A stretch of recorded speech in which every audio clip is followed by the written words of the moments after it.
Hello everyone, আসসালামু আলাইকুম। সবাই কেমন আছেন? আমি রুমুস রেসিপি থেকে রুমু চলে আসলাম আপনাদের জন্য মজার মজার দুটো রেসিপি নিয়ে। দেখুন আজকে আমি কি তৈরি করেছি। খুবই সাধারণ, সিম্পল, বাট রান্নার গুণে অসাধারণ করে তুলেছি আমি। দেখতেই পাচ্ছেন, প্রথমে তেলের ভিতরে আমি এলাচ, দারচিনি, লবঙ্গ, তেজপাতা দিয়েছি। দিয়ে আমি এখানে পেঁয়াজ বাটা, বড় একটা পেঁয়াজ বাটা, আদা বাটা 1 চামচ, রসুন বাটা 1 চামচ, লবণ দিয়ে দিয়েছি। এখন এটাকে ভালো করে ভুনে নেব। ভিডিও দেখে বোঝা যাচ্ছে আমি এখানে কি রান্না করছি। কারো আইডিয়া থাকলে কমেন্টস করে জানাবে। এরপর আমি হলুদ গুঁড়ো, মরিচ গুঁড়ো, জিরা গুঁড়ো, ধনিয়া গুঁড়ো দিয়ে দিচ্ছি। আমি এখানে 2 টেবিল চামচের মতো মরিচ গুঁড়ো দিয়ে দিয়েছি, 1.5 টেবিল চামচ হলুদ গুঁড়ো, 1 টেবিল চামচ জিরা এবং ধনিয়া গুঁড়ো দিয়েছি 1 টেবিল পরিমাণ করে।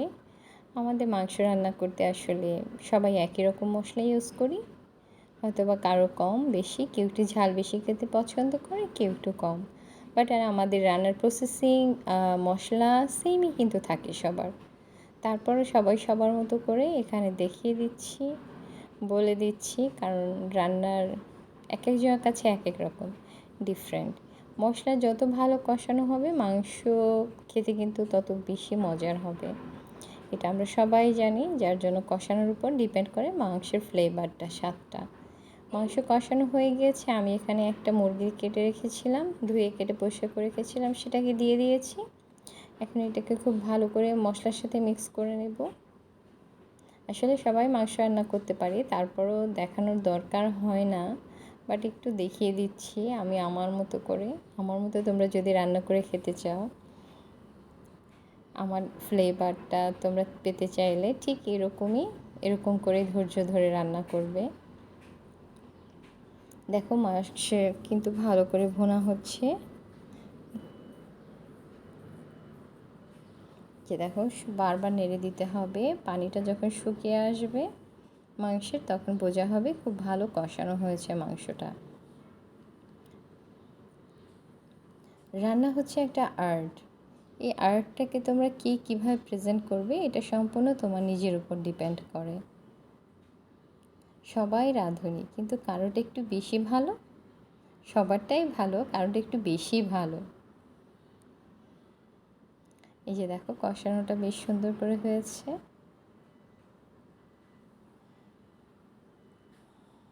এখন এইটাতে দিয়ে দিচ্ছি ফুটন্ত গরম পানি। সবসময় রান্না গরম পানিতে করার চেষ্টা করবে। আমি এখন নিয়ে নিচ্ছি কচু। দেখো এটা হচ্ছে এখানের কচু। আমি এটাকে সুন্দর করে ছিলে ধুয়ে কেটে নিয়েছি, বড় বড় টুকরো করেছি, খুব তাড়াতাড়ি সিদ্ধ হয়ে যাবে। তাই আমি আজকে মুরগি দিয়ে কচু দিয়ে রান্না করব। তোমরা কখনো এটা খেয়েছো? খেয়ে থাকলে জানাবে, না খেয়ে থাকলে অবশ্যই আমার মতো এরকম ট্রাই করবে। একবার খেয়ে তোমরা বারবার রান্না করে খেতে চাইবে, আমি জানি। দেখো দিয়ে দিচ্ছি, পানিটা যখন ফুটে এসেছে দিয়ে দিচ্ছি কচুগুলো। তোমরা চাইলে ভেজে নিতে পারো, বাট আমার কাছে মনে হয় না এটা ভাজতে হবে আর তেলের উপরে। আমি এমনি দিয়ে দিয়েছি, আমার কাছে এরকমই বেশ মজার লাগে। আমি যেটা খেতে পছন্দ করি বা আমার বাসার লোকজন, আমি কিন্তু তোমাদের সাথে ঠিক সেটাই সব সময় শেয়ার করি। এই যে দেখো, দেখেই বুঝতে পারছো কত সুন্দর কালার এসেছে। এখন একটু হয়ে আসার পরে আমি আর একটু পর্যাপ্ত পরিমাণে পানি দিয়ে দিয়েছি। তোমরা তোমাদের পরিমাণ মতো পানিটা অ্যাড করে নেবে। এবার ঢাকনা দিয়ে ঢেকে দিচ্ছি। এই তাপেই পানিতেই পুরো কচুটা সিদ্ধ হয়ে যাবে। আর চিকেনটা তো আমরা আগে একটু ভুনে নিয়েছিলাম, যার জন্য সেটা নিয়ে টেনশন করতে হবে না, দুটোই সমান পরিমাণে সিদ্ধ হয়ে যাবে। আমার লবণ দরকার ছিল তাই অ্যাড করে দিচ্ছি। দিয়ে দিচ্ছি গরম মশলার গুঁড়ো।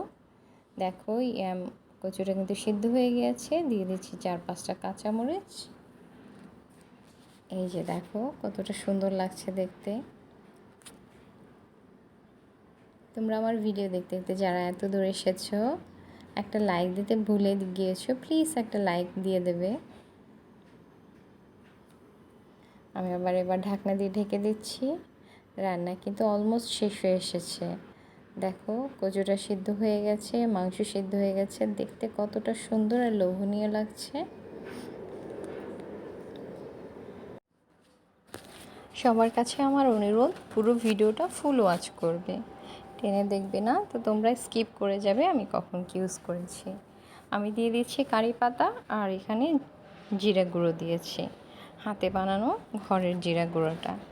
সো দেখো আমার তৈরি হয়ে গেল কচু দিয়ে মুরগির মাংস ভুনা।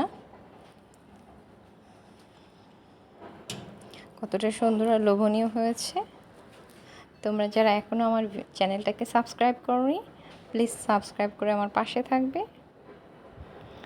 এবার আমি তৈরি করছি চিংড়ি মাছ দিয়ে ঢ্যাঁড়স ভাজা।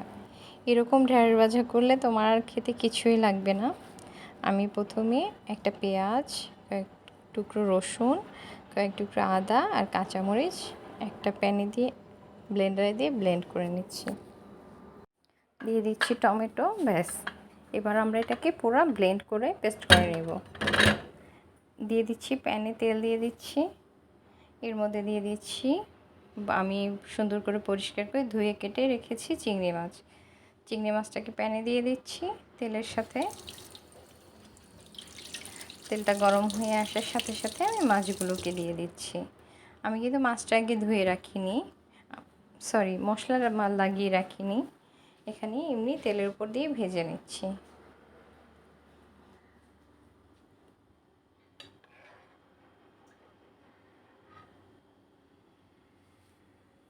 এবার দিয়ে দিচ্ছি সামান্য হলুদ আর লবণ দিয়ে মাছটাকে ভালো করে ভেজে নিচ্ছি।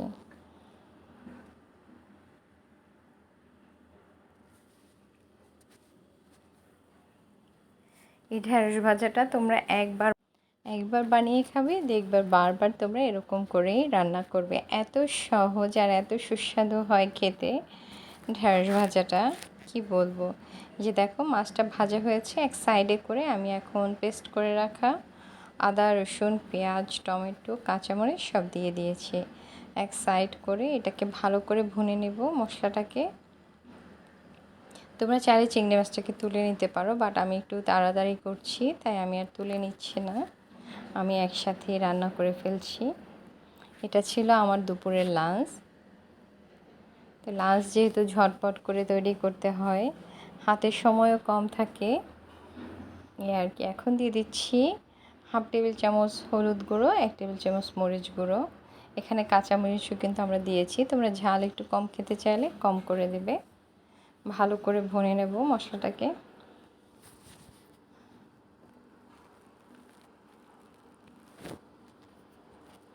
তোমরা যারা আমার ভিডিওতে সুন্দর সুন্দর কমেন্টস রাখো, আমার আপু ভাইয়ারা, আমার বন্ধুরা, তোমাদেরকে অসংখ্য ধন্যবাদ সুন্দর সুন্দর কমেন্টস দেওয়ার জন্য, কমেন্টস রাখার জন্য।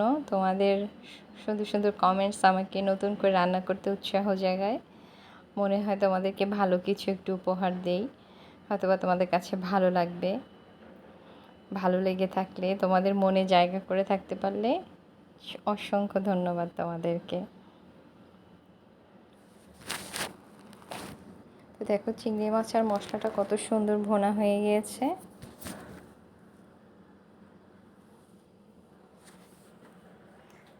আমার যেসব আপু ভাইয়ারা আমার পাশে আছো সব সময়, যারা সাবস্ক্রাইব করে আছো, তোমাদেরকে অসংখ্য ধন্যবাদ। এভাবেই পাশে থাকবে, আমিও তোমাদের পাশে আছি। তোমাদের জন্য অনেক অনেক দোয়া আর ভালোবাসা, তোমরা আমার জন্য দোয়া করবে। দেখো ঢেঁড়সটা কিন্তু আমি আগে ধুয়ে তারপর কেটে রেখেছি পানি ঝরিয়ে, এই জন্য একটু পানিও আমার কিন্তু ঢেঁড়সের গায়ে নেই। দেখো কতটা সুন্দর হচ্ছে। আমি মশলার সাথে মিক্স করে দিচ্ছি। আমার সাইলেন্স আপু ভাইয়েরা, তোমাদেরকে অসংখ্য ধন্যবাদ।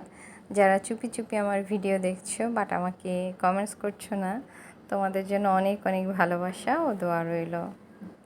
আমি একটু এখানে গরম পানি দিয়ে দিয়েছি, আমরা এটাকে একটু গ্রেভি গ্রেভি রাখবো তাই একটু পানি দিয়েছি। এতে করে কিন্তু কোনো পিছলা থাকবে না, ঢেঁড়সটা যেমন হয় ওরকম হবে না, খুব সুন্দর থাকবে, কালারটাও সুন্দর থাকবে। মশলাটা, চিংড়ি মাছটা মানে তোমাকে কি বলবো, অবশ্যই তোমরা এভাবে ট্রাই করবে বাসায়, দেখবে তোমরা ওই রান্নার ফ্যান হয়ে যাবে।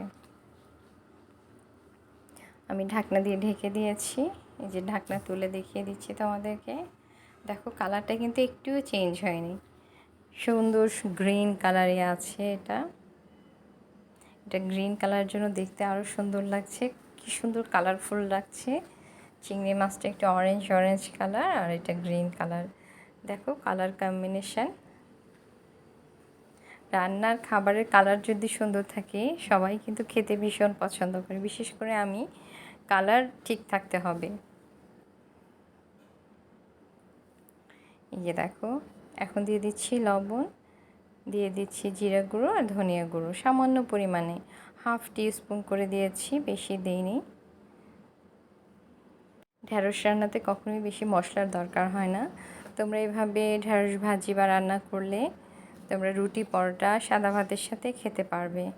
এটা কিন্তু, আর যারা ভেজিটেরিয়ান আছো তোমরা চিংড়ি মাছটাকে স্কিপ করতে পারো। চিংড়ি মাছ না দিলেও খাবারটা কিন্তু খেতে বেশ মজার হয়। এই যে দেখো আমার সবজিটা কিন্তু হয়ে এসেছে।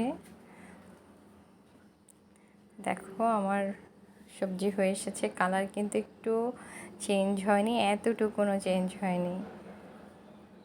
তৈরি হয়ে গেল ঢ্যাঁড়স ভাজা। আমার রান্না তোমাদের ভালো লাগলে অবশ্যই ফ্যামিলি ফ্রেন্ডসদের সাথে শেয়ার করবে। ভালো থাকবে। আল্লাহ হাফেজ।